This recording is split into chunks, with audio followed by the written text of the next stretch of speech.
मला एका मित्राचा फोन आला, म्हटलं अरे मराठवाड्यातून फोन आला, म्हटलं अरे मला ते कळतच नाही ते बटेंगे तो कटेंगे. म्हटलं का नाही, म्हटलं आमच्या गावात तर सगळे 100% मराठाच लोक राहतात, आता याच्यात कोण बाटणार आहे आणि कोण काटणार आहे, एकही मुसलमान गावात नाही, कोण बाटणार आहे. मी म्हटलं तुम्हाला ते कळलं नाही, बटेंगे तो कटेंगे फक्त हिंदू मुस्लिम पुरतं नाही आहे, ते खाली मराठा विरुद्ध ओबीसी असं पण करण्यात आलेलं आहे. हे यही बटेंगे और यही कटेंगे, सगळं हेच करणार, भांडणं हेच लावणार आणि भांडणं विझवण्यासारखं हे दाखवणार आणि हिंदूंना 85% हिंदूंना असुरक्षित करणार की 15% मुस्लिमांपासून तुम्हाला धोका आहे.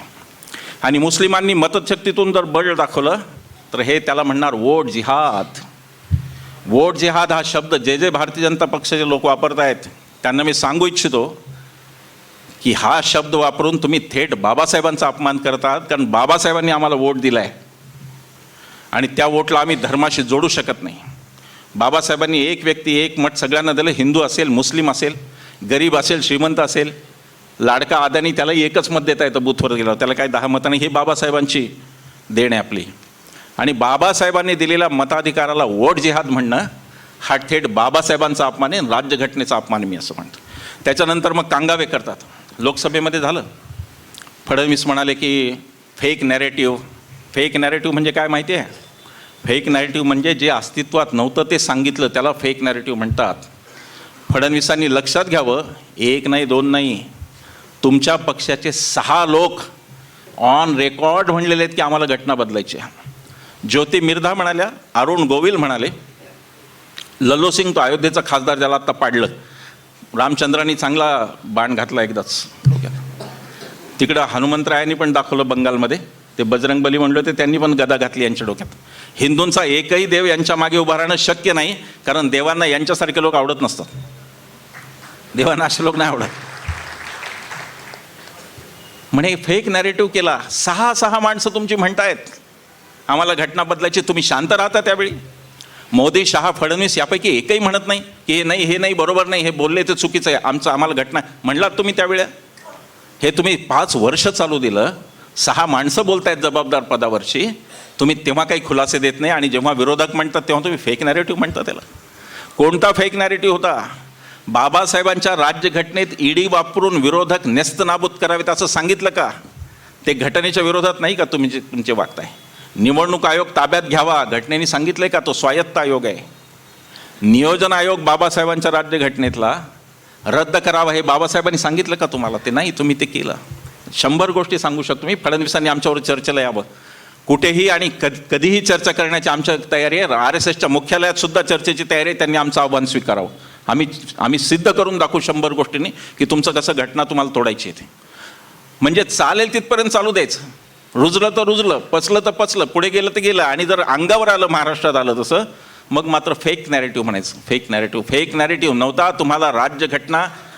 आता गंमत पहा, फडणवीस भूतालाही घाबरत नाहीत, वेताळालाही घाबरत नाहीत, पण ते फक्त या एका गोष्टीला घाबरतात. ही एक गोष्ट आहे.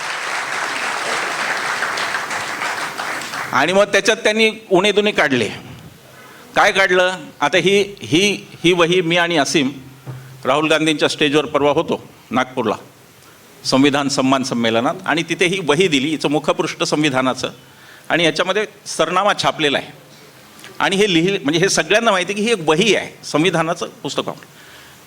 काय पसरवलं माहिती आहे? संविधान हातात धरून नव्हतं, ते कोरं होतं. राहुल गांधीच्या हातातलं संविधान जाड संविधान होतं, हे नव्हतं ते. मी शेजारी होतो, आम्ही पाहिले. असीम शेजारी होता, आम्ही पण शेजारी होतो, आम्ही पाहिलं.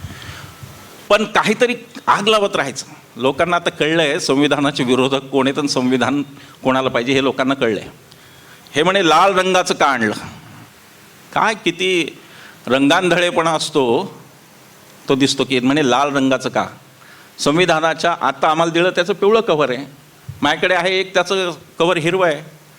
मोदीजींनी डोक्याला जे संविधान लावलं होतं पार्लमेंटमध्ये त्याचं कव्हर हिरवं होतं.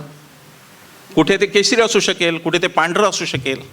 संविधानाच्या मुखपृष्ठाचा रंग ही चर्चेची गोष्ट असू शकते का? पण तेवढं दिसतं की ते याला इतके घाबरतात की याच्याबद्दल काही झालं तरी ते लगेच संवेदनशील होतं आणि लगेच संविधान. माझं फडणवीसांना आव्हान आहे, कशाला ते टीका करता? चला तुम्हाला आम्ही सांगतो, तुम्ही भगव्या रंगाचं मुखपृष्ठ करा आणि वाटा 5 लाख प्रति महाराष्ट्रात वाटा. कधी वाटलं तुमच्या RSSनी संविधान? RSSनी कोणत्याही रंगाचं मुखपृष्ठ करून संविधान लोकांना दिलं का, दाखवलं का?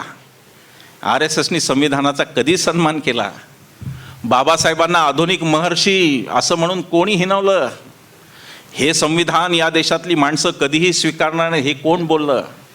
संविधानाने दिलेला तिरंगा हा देश कधीही स्वीकारणार नाही, या देशाचा भगवाच हे कोण बोललं?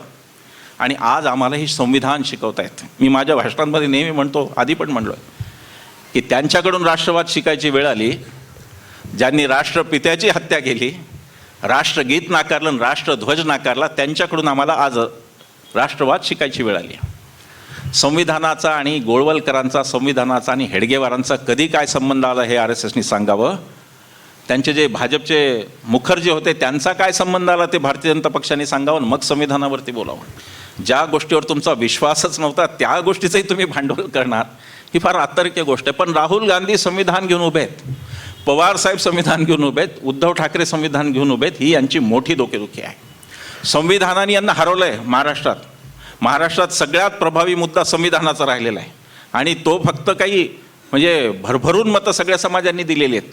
असं नाही की सगळ्या समाजांना संविधान आपलं वाटतं हा त्यातला अर्थ आहे. मलाही ते संविधान आपलं वाटतं. काही लोकांचे गैरसमज आहेत.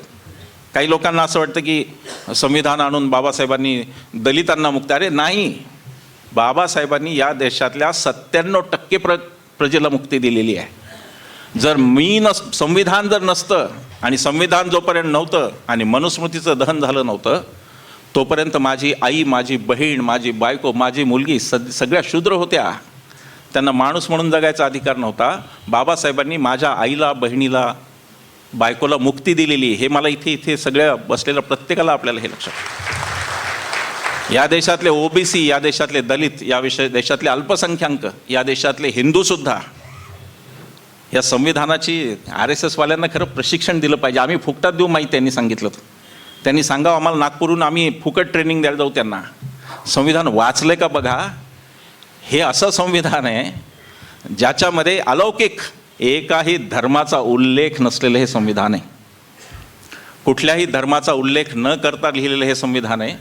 आणि मला आश्चर्य वाटलं, श्रीलंकेतल्या एका माणसाने सांगितलं, एका सभेत आम्ही एकत्र होतो, असीमही होता त्या सभेत. मला लाज वाटली माझी की मला कसं नाही माहिती आहे, भारतीय असून मी संविधान करतो, मला कसं माहिती नाही. त्या माणसाने असं सांगितलं आणि हे कोल्हापूरमध्ये सांगणं महत्त्वाचं आहे. कारण विज्ञान सांगितलं म्हणून एका माणसाला पानसरे अण्णांना मारलेलं आहे त्यांनी, म्हणून हे कोल्हापुरात सांगायचं.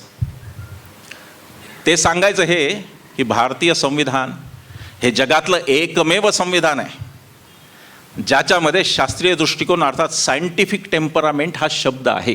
हे जगातलं पहिलं आहे. RSSनी संविधान नीट समजून घ्यावं, पण त्या समजून घेण्याची अट अशी आहे की त्यांना त्यांच्या डोक्यातली मनुस्मृती बाजूला काढावी लागेल. आणि मनुस्मृती फक्त दलितांच्या बाबतीत नसते. मनुस्मृती बायकांचे फोटो काढण्यामध्ये पण मनुस्मृती असते. आणि रस्त्याने गाडी चालवत असताना एखादी महिला चालक ओव्हरटेक केल्यानंतर जो चेहरा होतो रागीट, त्याच्यातही मनुस्मृती असते. ही ती मानसिकता आहे जी बायकांना कायम. हिंदू कोडबिलाचा विरोध कोणी केला सगळ्यांना माहिती आहे. कोण होतं त्याच्या विरोधात उतर. गंमत आहे या देशात. मला गंमत वाटते, पंतप्रधानांची तर फारच गंमत वाटते. पंतप्रधानांनी इतकं विनोदी भाषण जगात कोणी करत नाही. कशाला संबंध नाही, बादरायण संबंध नाही कशाचा, काही मेळ नाही कशाला. म्हणजे समजा मी कोल्हापूरमध्ये राहत पण नाही, काही नाही, तरी येऊन मी इथं म्हणायचं माझ्या कोल्हापूरमध्ये जे राहणार नाही असं मी म्हणायचं कारण आहे का? मी राहतो पुण्याला. काही संबंध नाही यांचा. परवा ते म्हणले OBC आरक्षण काँग्रेस खतम करना चाहती है. मी डोक्याला हात लावला की काय बोलावं आता.